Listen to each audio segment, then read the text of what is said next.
where we left off in the last video, where we were just kind of staring amazed at this Earth's view of the Milky Way galaxy, just making sure we understood how enormous and how many stars we were looking at. And even if each of these dots were a star, this is a huge amount of stars. But a lot of these dots are thousands of stars.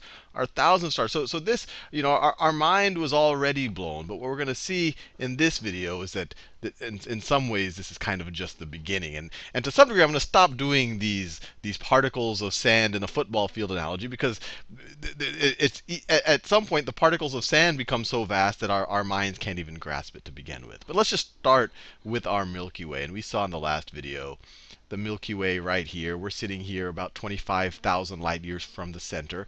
It's roughly 100,000 light years in diameter.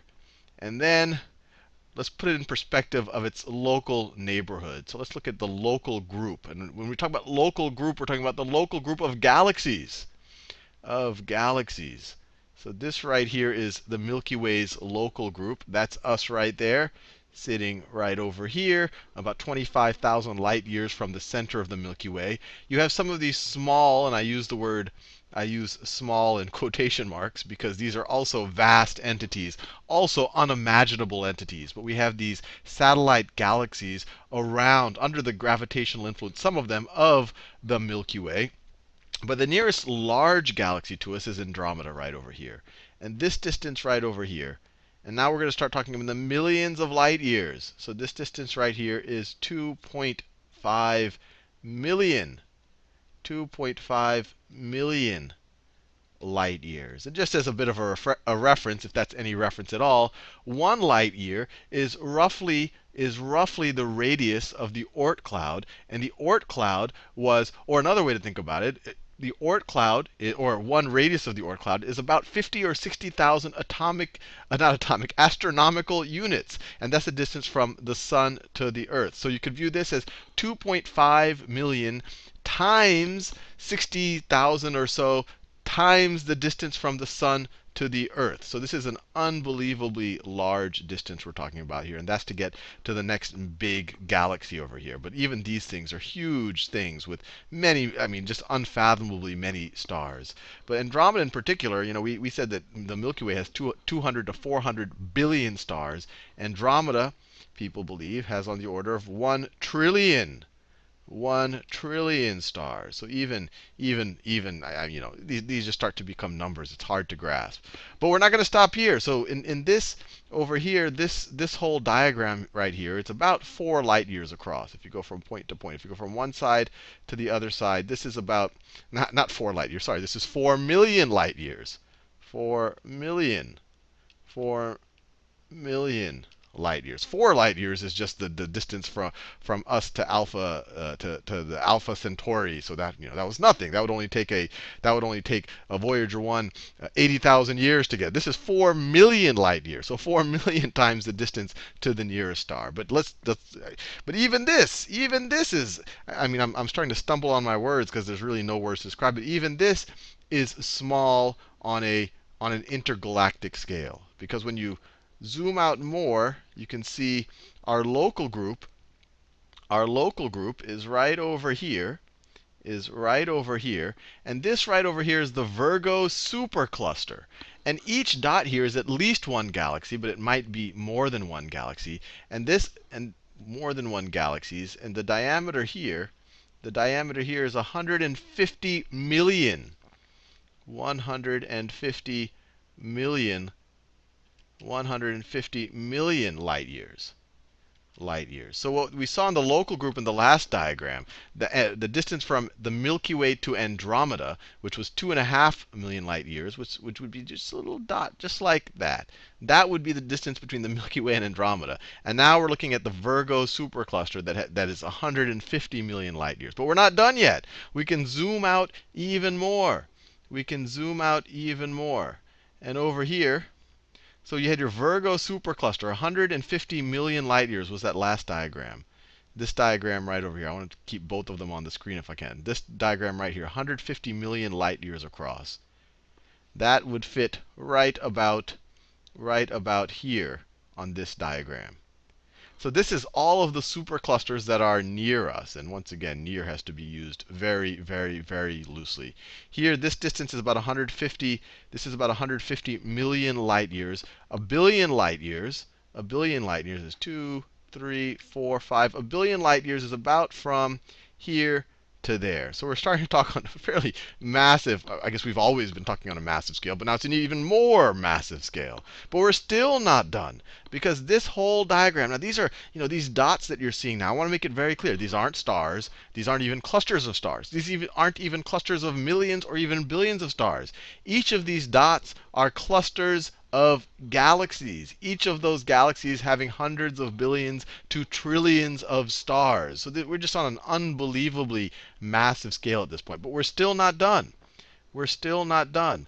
This is roughly about a billion light years across. But right here is actually the best estimate of the visible universe. And in future videos, we're going to talk a lot more about what the visible universe means. So if you were to zoom out enough, this entire diagram right here, about a billion light years, would fit right over, would fit just like that. So we're talking about a super small, a super small amount of this part right here. And this is just the visible universe. I want to make it clear. This is not the entire universe. And we say it's the visible universe because think about what's happening. When we think about a point out here, and we're observing it, and that's, let's say, 13 billion light years away. Let's say that point 13 billion. We're going to talk more about this in future videos. 13 billion light years. Light years. And I feel it's almost a sacrilege to be writing on this, because this complexity that we're seeing here is just mind-boggling. But this 13 billion light year away object, what we're observing, the light is just getting to us. This light left some point 13 billion light years ago. So what we're actually doing is observing that object close to the beginning of the actual universe. And the reason why it's the visible universe is there might have been something a little bit further out. Maybe its light hasn't reached us yet. Or maybe the universe itself, and we'll talk more about this, it's expanding so fast that the light will never, ever reach us. So it's actually a huge question mark. It's actually a huge question mark on how big the actual universe is. And then some people might say, well, does it even matter? Because this by itself is a huge distance. And I want to make it clear. You might say, okay, if this light over here, this is coming from 13 billion light years away, or if this is 13 billion light years away, then you could say, hey, so everything that we can observe, or that we can even observe the past of, the radius is about 26 billion light years. But even there, we have to be careful, because remember, the universe is expanding. When this light was emitted, and I'll do a whole video on this, because the geometry of it is kind of hard to visualize.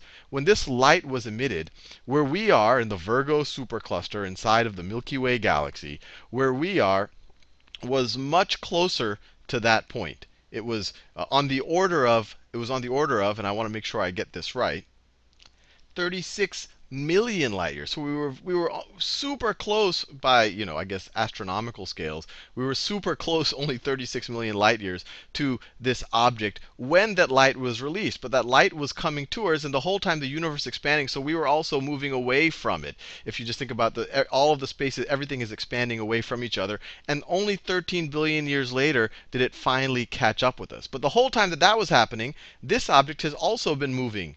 This object has also been moving away from us. And so our best estimate of where this object is now, based on how space is expanding, is on the order of 40 or 45 billion light years away. We're just observing where that light was emitted 13 billion years ago. And I want to be very clear. What we're observing, this light is coming from something very, very, very primitive. That object, or that area of space where that light was emitted from, has now condensed into way more, I guess, mature astronomical structures. If you take it from the other point of view, people sitting in this point of space now, and they've now moved 46 billion light years out, when they observe our region of space, they're not going to see us. They're not going to see Earth as it is now. They're going to see the region of space where Earth is at a super primitive stage, shortly after the Big Bang. And when I use words like shortly, I use that also loosely. We're still talking about hundreds of thousands or even millions of years. So we'll talk more about that in a future video. But the whole point of this video is, I almost, it's beyond mind-numbing. I would say the last video about the Milky Way, that alone was mind-numbing. But now we're in a reality where just the Milky Way becomes something that's almost unbelievably insignificant when you think about this picture right here. And the really mind-numbing thing is, if someone told me that this is the entire universe, this by itself would certainly put things in perspective. But it's unknown what's beyond it. There's some estimates that this might only be 1 times 10 to the 23rd of the entire universe. And we'll talk there. It might even be the reality that the entire universe is smaller than this, and that's an interesting thing to think about. But I'll leave you there because I think no matter how you think about it, it's just I don't know. I actually, before doing this video, I stared at some of these photos for like half an hour. This is my least productive day, just because it's just so awe-inspiring to think about what these dots and dots of the dots really are.